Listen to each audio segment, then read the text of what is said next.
Orang itu nggak jelas sih. Kereta itu nggak jelas tuh, nggak jelas. Kejar itu, Bang. kejar. Cegat dia. Cegat. Ya, Pak Salam kan gerak uyuk. Boleh. Mudah hanya ayo. Hana bayar pajak. Urusan draw ni. Di bahan urusannya dengan pemerintah aja. Mana urusan pajak dengan pemerintah? Pri, ya cok surat. Nggak ada pelima. Undang-undang. Baca undang-undang. Baca. Mana perlu baca juga ron. Ya. Baca. Yang aku baca lu.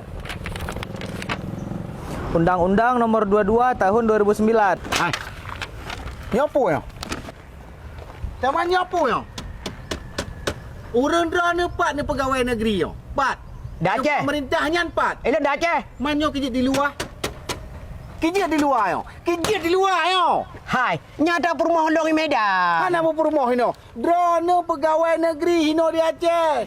Baik nak pakai plat luar. Nak pakai motor ini nak bayar pajak luar. Faham apa? Kan bang yo Pak Salam. Pekan benar. Ya masalah pajak. Igaknya pegawai negeri hino di Aceh.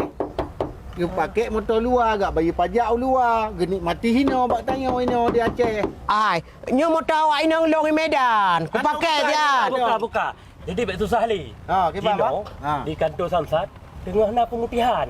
Jino kai panjang ino. Sampai tanggal 10 April 2020 he. Oh benar. Yang gratis ino. Yang gratis ino denda pajak.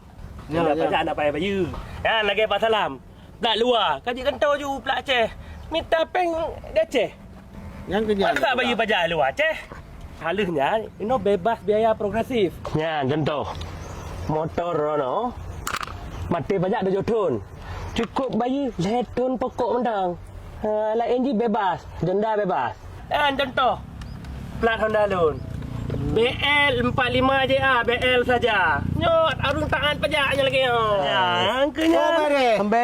Beres dah. Beres wadangan pajak. Rupanya haji dah. Allah. Ini.